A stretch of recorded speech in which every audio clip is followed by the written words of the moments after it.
Hi everyone, it's Rax. The new patch just launched for Diablo 4, buffing a ton of things about the game.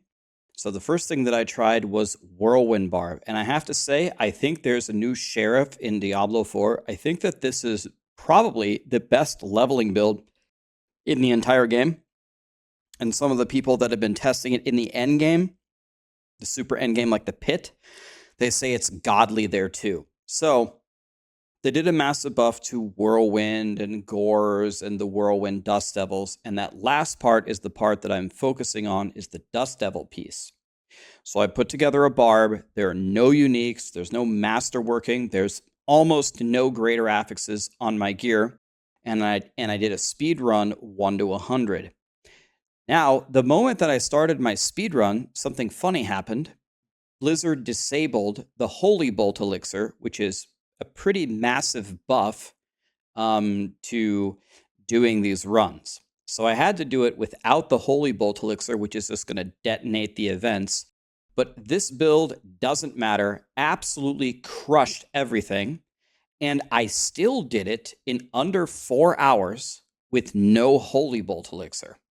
So I just wanted to show you some gameplay here. This is this is the first Nightmare Dungeon that I ran at 99, and this is a triple event Gul'ran Canals. This will also show you how godly these events are for leveling up. But you can see, even without the Holy Bolt Elixir, you can see my XP bar for 99 is just absolutely flying. And this was so easy to put together. It's so easy to play. You can see even this garbage Barbarian, you could make one 1,000,000 times better than this, is just hitting for 500,000, 1,000,000 all over the screen, everywhere. I was never even close to dying. You can see my fury is always full. It's pretty crazy. And so what I'm going to do right now, after I'm done recording this video, I'm going to go live again, and I'm going to start farming for Pulverized Druid. And I've heard from some people that already tried it it got a colossal buff in the patch notes. People are saying that that's super good as well. And remember, the Druid Spirit boons all got buffed as well. So pretty much all Druid builds should be a lot stronger. But you can see the mobility, the clear, the movement speed, the utility, the infinite resources.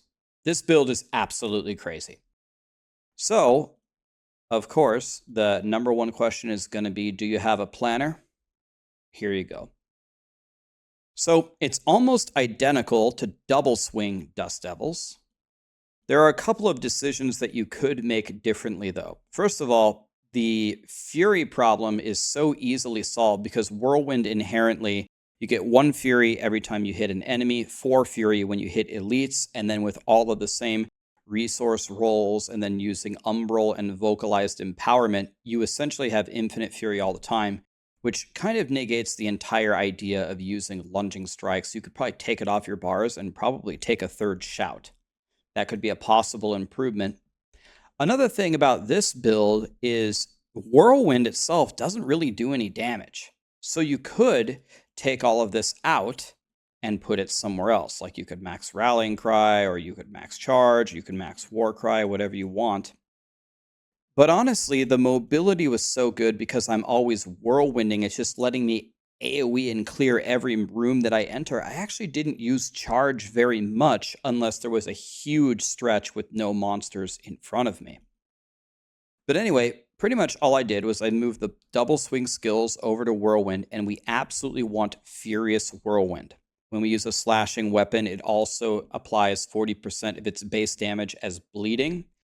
Finally, we have a source of actual bleeding so we can take more advantage of Blood Rage. Usually on Blood Rage, we only get the second part of the power.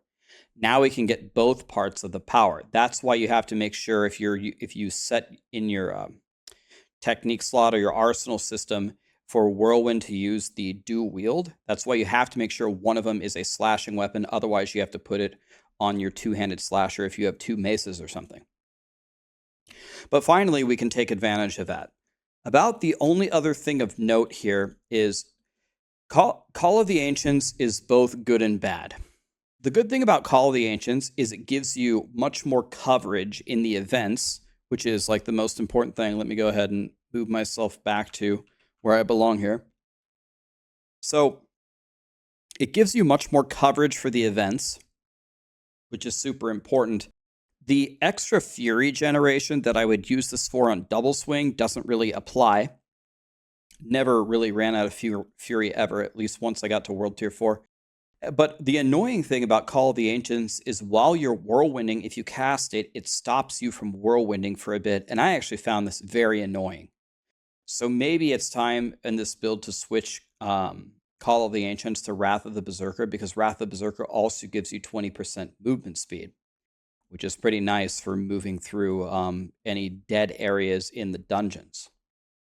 The Paragon board, I believe, is exactly the same. There's no reason to change anything. It should work absolutely perfectly. Again, the main thing is the exploit glyph, which is going to give you your vulnerable. And now Blood Rage, we actually get both powers of it, which is just honestly, just way better. It's going to be incredible because we have a very easy source of bleeding now. The only other things that I changed about the legendary powers versus the double swing Dust Devils that we've grown to love is obviously we take the double swing Dust Devil power out and we put in the Whirlwind one. Then another thing you can pick up, which is beautiful, is the Grasping Whirlwind. It's going to pull the enemies to you and they're going to die instantly. So on this particular run that I did, I got a 358, but I didn't have the Holy Bolt Elixir, which absolutely would have lowered my time.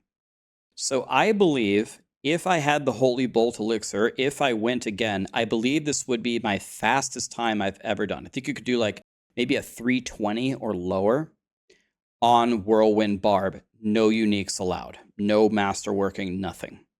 To go from 1 to 100 in 3 hours and 20 minutes is just completely mind-boggling. This is absolutely impossible last season, or honestly impossible even before we had this little XP boost event or we had the Holy Bolts. But still, even after the event goes away and even after Holy Bolts goes away, let's say Season 5 seasonal theme doesn't help us at all, I still think you're going to do it in under 6 hours, which is crazy. Even if you're starting the season with no powers. People keep saying in the comments about the video yesterday, some people are saying, oh, well, the only reason you could do that is because you had tempering manuals and you have all the powers. Well, that plays a role in it, but these powers, you get like the baby versions of these powers pretty quickly when you play anyway.